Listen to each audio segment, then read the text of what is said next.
1837ko irailaren 14an, Andoaingo kaleetan eta plazetan borroka gogorra gertatu zen.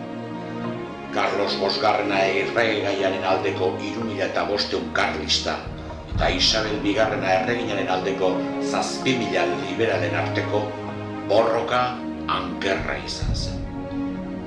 Eraso handiak izan ziren egun hartan.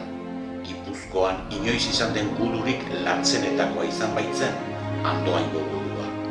600 eta 800 bitarte gizon inguru hil ziren egun hartan. Karlistentzako garaipen handia izan bazen ere, herrian izugarrizko sarraskia izan zen.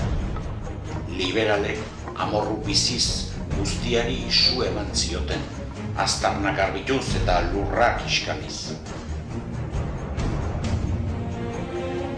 Andoainen 50 baserri erre zituzten, eta urnietan 5 soilik